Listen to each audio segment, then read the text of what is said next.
Good evening. Thank you for joining us. Starting our coverage in Monroe County, reaction today after a neighborhood yesterday in Brighton was rocked after multiple people were bitten by a fox or foxes in the middle of the day. In some cases, this happening right outside of their homes.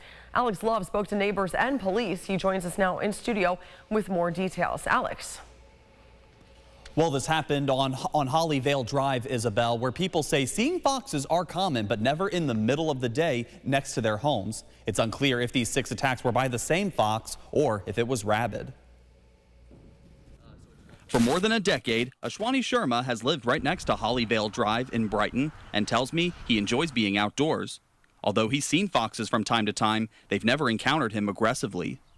I go biking around, so they never approached me. So I was a little surprised that when I heard that people are bitten by foxes. On a daily basis, Carla Paracchia walks her dogs around the neighborhood. Yesterday was when she heard from neighbors claiming they were gardening and grilling right outside their homes when the fox approached them and attacked. The neighbor down the street, the one whose deck the fox was living under, had just randomly come up and bitten her leg while she was gardening, unprovoked. And then I was walking down the street after our walk, and there was police out here, and my neighbor across the street, there was neighbors in the yard, and we asked what was going on, and her son had been outside with the dad. He was grilling, and he just started screaming apparently, and a fox had come up to him completely unprovoked as well and just bit his leg. The dad had to pull the fox off of his son.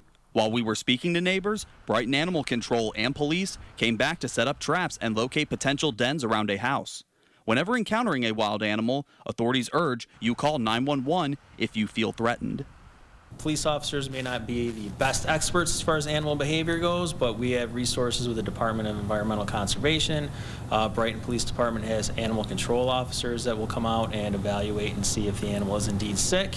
Both Paracchia and Sharma don't feel too worried for their own safety and are going about their normal routines since these incidents, but encourage anyone with small children and pets outside to be on guard if the foxes return. Just be normal, don't threaten the animal because they don't want to threaten us. They just want to live their normal life.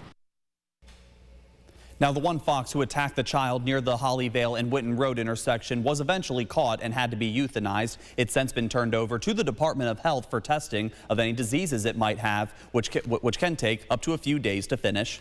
Isabel? All right, thank you very much, Alex. And all 6 people bitten were not seriously injured, we're told, and they were released after seeking medical care. And Brighton police also advise anyone else who may have encountered these foxes to contact the Department of Health if you too were bitten.